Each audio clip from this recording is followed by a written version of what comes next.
दोस्तों, प्रिंस के घर की बिजली चली गई और उसे अंधेरे में डर लगता था, इसलिए वह मेरे पास सोने आ गया। ऊपर से मेरे ही बेड पर सोने आ गया। इतना बड़ा डरपोक है ये। और फिर क्या, वो बस मुझे घूरे ही जा रहा था। ऐसा लग रहा था कि कहीं कुछ ऐसा वैसा ना कर दे। मैंने कहा, अब चुपचाप सो जाओ, ऐसे टुकुर टुकुर मत देखो, प्यार हो जाएगा। अगले दिन जब मैं ऑफिस जा रही थी तो प्रिंस ने कहा, ये ड्रेस सुंदर नहीं लग रही। मैंने कहा, तो तुम ही बताओ क्या पहनूं? उसने कहा, तुम्हारे लिए एक सुंदर ड्रेस खरीदी है। मैंने कहा, अच्छा लाओ, अभी चेंज करके आती हूँ। फिर मैं प्रिंस के लाए हुए ड्रेस में वापस आई तो उसने कहा, तुम्हें किस करने का दिल कर रहा है? मैंने जवाब दिया, पहले शादी करो।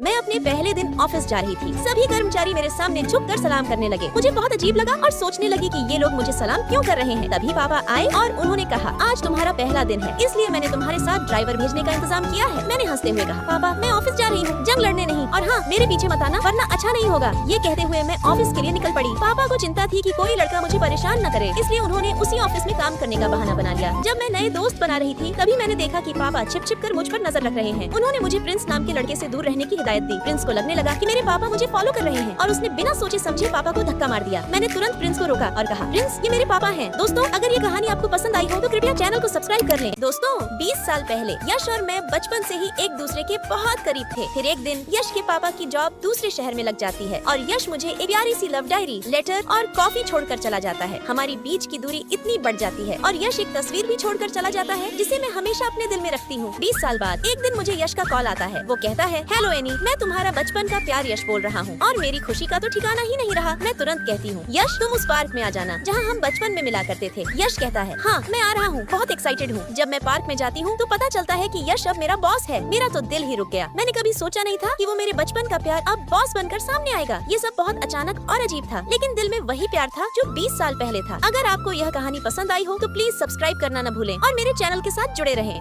दोस्तों, मैं ऑफिस जा रही थी, तभी देखा एक छोटी मासूम बच्ची जोर जोर से रो रही थी। अबे तेरी मैया का दैया, ये क्या कर रहा है इस छोटी बच्ची के साथ? ओए मिस्टर, तुम इस बच्ची को किडनैप करना चाहते हो? जल्दी बताओ। अरे मेरी माँ झांसी की रानी बाद में बनना, पहले मेरा कॉलर छोड़ो। दोस्तों, तभी बच्ची की माँ आ जाती। मैडम, ये आदमी आपके बच्ची को अगवा कर रहा था। दोस्तों, तभी उस औरत ने बताया कि वह किडनैपर नहीं है, वह यश है और हमारी कंपनी का बॉस। अरे मैया का दैया, ये क्या कर दिया जिनी, जल्दी भाग यहाँ से।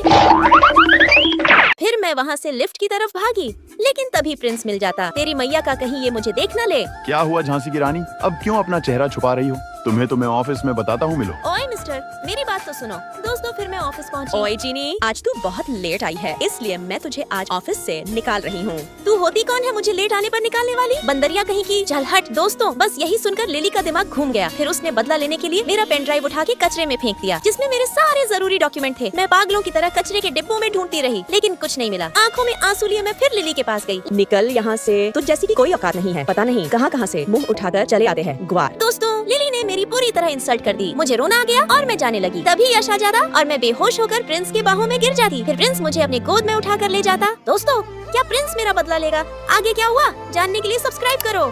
प्रिंस के साथ जा रही थी, उसने मुझसे मेरा लॉकेट मांगा। मैं उसे मना कैसे कर सकती थी? मैंने कहा, ठीक है, लेकिन इसे अपनी जान से भी ज्यादा संभाल कर रखना। उसने कहा, ठीक है, तुम चिंता मत करो। फिर मैं वहाँ से चली गई। मेरे जाते ही प्रिंस ने मेरा लॉकेट पानी में फेंक दिया और घर चला गया। अगले दिन मैं अपना लॉकेट लेने उसी जगह गई। मैंने प्रिंस को कॉल करके पूछा, कहाँ हो तुम? उसने मुझसे कहा, मुझे आने में थोड़ा वक्त लगेगा, तुम मेरा इंतजार करो। मैंने कहा, ठीक है, तुम जल्दी आना, मुझे घर जल्दी जाना है दवाई लेकर। मैं बात कर ही रही थी कि उसने कॉल कट कर दिया। मैंने सोचा कि वह आ रहा है, लेकिन वह नहीं आया। इंतजार करते करते रात हो गई। किसी ने कॉल करके बताया कि जीनी दवाई लेने गई थी और अभी तक घर नहीं आई। उसके पापा की मृत्यु हो गई है। अब उसका इस दुनिया में कोई नहीं है और उसके पापा का सिर्फ एक ही निशानी बचा है, उसका लॉकेट। यह सुनकर प्रिंस मेरे पास आया। उसे देखकर मैं बहुत खुश हुई और पूछा, क्या हुआ? उसने बताया, तुम्हारे पापा अब इस दुनिया में नहीं रहे। यह सुनकर मैं बहुत उदास हो गई। दोस्तों, सभी अपने पापा के लिए आई लव पापा लिखें। अरे माँ, मैं ऑफिस पहुँच गई हूँ, आप मेरी चिंता मत करो, मैं ठीक हूँ। माँ, मैं आपसे बाद में बात करती हूँ। अबे रुक बदतमीज लड़की, अभी तुझे बताती हूँ। अच्छा हुआ यश ने मुझे रोक लिया, नहीं तो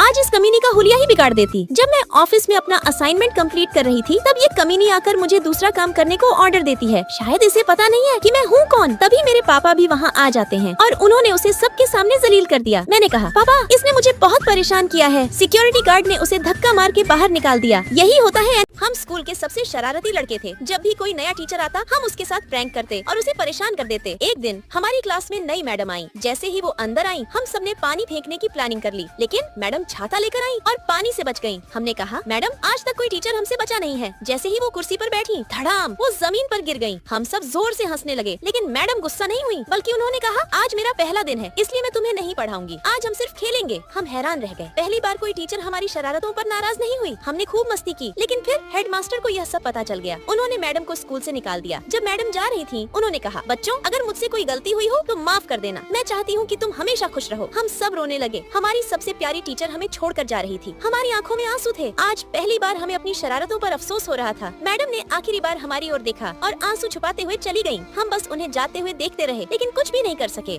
मेरा नाम फील है और मेरे पास है एक जादुई चश्मा जिससे मैं देख सकती हूँ लोगों के दिलों के अंदर क्या चल रहा है।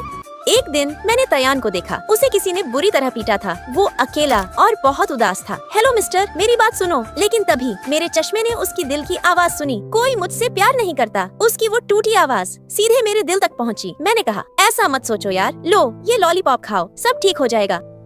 अगले दिन स्कूल में टीम बन रही थी, पर कोई भी तयान के साथ टीम नहीं बनाना चाहता था। क्यों? क्योंकि उसके पापा चोरी में जेल चले गए थे और सब उसे चोर का बेटा कहकर चिढ़ाते थे। लेकिन मैंने कहा तयान मैं तुम्हारे साथ टीम बनाऊंगी। उसने पूछा क्यों? मैंने मुस्कुराकर जवाब दिया क्योंकि तुम अच्छे हो। जब मैं अपनी बिल्ली को ढूंढ रही थी तुमने उसे इतना प्यार दिया, उसे खाना खिलाया। तुम्हारा दिल बहुत साफ है। उस दिन मैंने पहली बार तयान को हंसते देखा। वो सच में बहुत क्यूट लगा और फिर हम बन गए सबसे अच्छे दोस्त। साथ में हंसना, खेलना, मस्ती करना हर पल खास था। धीरे धीरे तयान मुझे पसंद करने लगा और मैं उसे जादुई चश्मे से देखती थी। हम खुश थे, लेकिन एक दिन स्कूल का एक बदमाश लड़का मुझे छेड़ने लगा और तभी तयान आया, उसे फोड़ डाला और मुझे बचा लिया। उस दिन मुझे एहसास हुआ मैं तयान से प्यार करने लगी हूँ। दोस्तों आपको हमारी जोड़ी कैसी लगी? अगर दिल से प्यारी लगी हो तो एक रेड हार्ट कमेंट कर दो। यश देखो ना ये कितनी प्यारी गाड़ी है। काश हम दोनों के पास भी ऐसी गाड़ी होती, है ना? यश क्या सोचने लगे? चलो कोई ना, तुम ज्यादा सोचो मत, एक दिन हमारे पास भी होगी। चलो हम अपनी टुक टुक से घर चलते हैं, फिर हम अपनी फरारी से घर जाते हैं। यश चलो बाय, कल मिलते हैं। लव यू, टेक केयर, अपना ख्याल रखना। Okay bye. घर पहुंचकर मैंने प्रिया से कहा प्रिया तुझे पता है यश दिल का बहुत अच्छा है और मुझसे बहुत प्यार करता है। देख उसने मुझे एक घड़ी गिफ्ट की है, देखना कितनी प्यारी है। प्रिया ने पूछा काफी एक्सपेंसिव होगी? मैंने कहा नहीं पागल, बस 5000 की है। प्रिया ने कहा चल मुझे भी ऐसी ही घड़ी चाहिए। फिर हम वैसी ही सेम घड़ी लेने के लिए वॉच शॉप जाते हैं। सुनिए बहन ऐसी ही सेम घड़ी दीजिए। दुकान वाली बहन ने सेम घड़ी दी और जब हम 5000 रुपए देने लगे तो वह बोली अच्छा मजाक है टिप देने का। मैंने हैरान होकर पूछा बहन ये घड़ी के पैसे हैं? घड़ी कितने की है? बहन ने बताया घड़ी की असली कीमत पूरे 20 लाख रुपए है, इसकी भैंस की। फिर मैं गुस्से में यश के ऑफिस गई। सच सच बताओ तुम कौन हो और मुझसे सच क्यों छुपाया? जाओ मैं जा रही हूँ। तुमने मुझसे झूठ बोला कि तुम एक मिडिल क्लास हो। मैंने कैब मंगा ली है, थोड़ी देर में आती ही होगी। यश ने कहा कि वह मुझसे सच्चा प्यार करता है और उसने इसलिए नहीं बताया कि कहीं मैं उसे छोड़कर चली न जाऊं। मैंने कहा और क्या क्या नहीं बताया है तुमने मुझे? जाओ मुझे नहीं जाना तुम्हारे साथ। मैं जाने लगी। फिर मैंने सोचा अगर ये मुझसे प्यार ना करता तो मेरे साथ साइकिल पर क्यों घूमता? शायद उसने इसलिए नहीं बताया होगा कि कहीं मैं सच जानकर उससे ब्रेकअप ना कर लूं। लेकिन फिर मैंने सोचा छोड़ यार मुझे कुछ नहीं सुनना। अगर ये मेरे पैर पकड़कर गिड़गिड़ाएगा तब भी मैं इसे माफ नहीं करने वाली। तभी यश मेरी फेवरेट ड्रीम कार लेकर आता है मुझे मनाने के लिए। फिर क्या मैं फौरन पिघल जाती हूँ और उसके साथ चली जाती हूँ। अगर आपको हमारी लव स्टोरी अच्छी लगती है तो लाइक और सब्सक्राइब करके कमेंट में लाल दिल भेजो। फोटो में भी राहुल तेरे साथ है, फिर तूने लकी को ही क्यों चुना? अंजलि बेटी पता है ना शादी जीवन भर का साथ होता है। मैं लकी और राहुल बचपन से दोस्त हैं। Hello aunty. एक तरफ जहाँ राहुल सभी से जल्दी घुल मिल जाता था। लाइए आंटी मैं ले लूं। राहुल बेटे कैसे हो? वहीं दूसरी तरफ लकी थोड़ा शर्मीला था। प्रणाम आंटी। राहुल सच में अच्छा लड़का है। तेरा शादी के बारे में क्या ख्याल है? माँ तुम भी ना, हम अभी कॉलेज में ही हैं। माँ को दोनों में से राहुल थोड़ा ज्यादा पसंद था। Happy birthday Anjali. गिफ्ट्स वहाँ है। खाना तैयार है, जल्दी आओ। अंजलि तुम्हें ये ज्यादा पसंद है ना? माँ हमेशा खुश रहती थी उससे। धीरे धीरे हम बड़े हो गए। तू बड़ी हो गई है, अब राहुल के बारे में क्या ख्याल है तेरा? अंजलि ये लो तुम्हारी फेवरेट एप्पल जूस। आंटी ये आपके लिए। माँ अक्सर हमें पास लाने की कोशिश करती रही, पर माँ दोस्त और सच्चे जीवन साथी में अंतर होता है। तुम्हें पता है जब तुम राहुल के साथ आगे बढ़ जाती थी तब लकी ही मेरी मदद करता था। ला मैं ले लूं। बुद्धू मेरा बहुत ख्याल रखता था। बेबी देर हो गया है, हमें चलना चाहिए। लकी तुम चल रहे हो? नहीं मैं बाद में आऊंगा। ठीक है बाय। सारे दोस्त चले गए थे, बस वही मेरे मदद के लिए रुका था। माँ मुझे इस ब्रांड की हार्ट शेप अंगूठी बहुत पसंद है। माँ तुम्हें पता है उसने ये सुन लिया और फिर मुझे वो हार्ट शेप वाली अंगूठी दिखाना। सर ये लीजिए आपकी हार्ट शेप अंगूठी। माँ, इसलिए मैंने लकी को चुना। अंजलि, आ गए। माँ। ओए, तू माँ क्यों बोल रहा है? तू आंटी बोल। हाँ राहुल, पर घबराना नहीं, तुम्हें भी मैं लकी बेटे जितना ही प्यार करूंगी।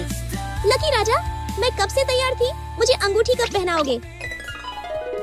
मेरी प्यारी रानी, मैंने बचपन से बस तुम्हें ही चाहा है। अब इस संसार की सारी खुशियाँ तुम्हारी बाहों में भर देना चाहता हूँ। क्या तुम मेरा साथ दोगी? बचपन से था प्यार तुमसे, अब इसे जीवन भर निभाना है। ईश्वर से बस यही दुआ है, अगले 7 जन्मों में भी बस तुम्हें ही पाना है।